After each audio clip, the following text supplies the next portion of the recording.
हमको दे रखा है कि दो ट्रांजिस्टर्स हैं हमारे पास जिनके अंदर आपके पास जो ट्रांसकंडक्टेंस है Q1 की that was Gm1 and Q2 की जो ट्रांसकंडक्टेंस है दैट वाज Gm2। आपको बता रखा है कि इस ट्रांजिस्टर के अंदर बीटा जो होगा वो बहुत ज़्यादा होगा। अगर बीटा बहुत ज़्यादा होता है तो इसका मतलब होता है कि हमारा IB जो है वो नेग्लिजिबल होगा, या फिर हम कह सकते हैं यहाँ पे कि IE is approximately equal to IC and IB is almost negligible. आपको इसके अंदर फाइंड आउट करना है ओवरऑल ट्रांसकंडक्टेंस। आपको फाइंड आउट करना है overall transconductance and that is basically equal to Gm is equal to Ix output current और input voltage Ix current ये है और Vx वोल्टेज हमारे पास ये है।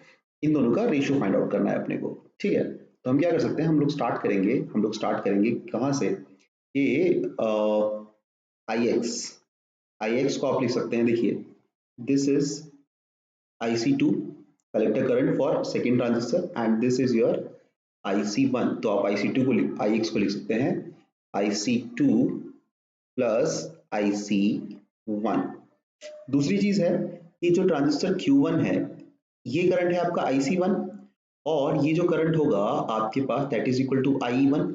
आपको क्या रखा है कि बीटा बहुत ज्यादा है तो इसका मतलब IC1 is equal to IE1। आप लिख सकते हैं कि IC1 is basically equal to IE1।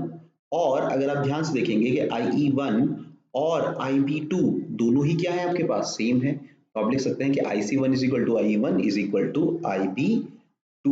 अब इसको आप यहाँ पे पुट कर दीजिए तो आपको पता लगेगा कि Ix की जो वैल्यू है that is basically equal to IC2 plus IB2।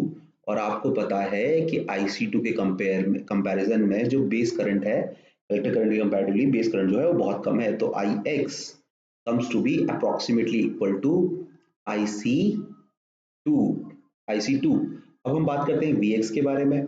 तो Vx जो होगा दैट कम्स टू बी, देखिए Vx जो है वो टोटल वोल्टेज है इसके और इसके सम के बराबर, VBE plus VBE, VBE1 and VB2।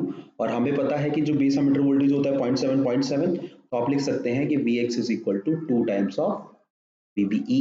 This will be your second equation, this will be your first equation. तो देखिए आपका GM कितना हो जाएगा, ध्यान से देखिए आपका GM क्या हो जाएगा, GM will be equal to Ix divided by Vx। that comes to be Ix को आप क्या लिख सकते थे, IC2 from equation 1 and Vx को क्या लिख सकते हैं 2 times of VBE। और Ix2 divided by VBE क्या हो जाएगा आपके पास IC2, मतलब सेकेंड ट्रांजिस्टर के बारे में बात कर रहे हैं, तो GM will be equal to GM2 divided by 2। तो इसका मतलब जो ओवरऑल ट्रांसकंडक्टेंस इस सिस्टम की होगी वो बेसिकली क्या होगी, तो सेकेंड ट्रांजिस्टर की जो ट्रांसकंडक्टेंस थी उसके हाफ के बराबर होगी। So this is the correct option out of 4। Thank you.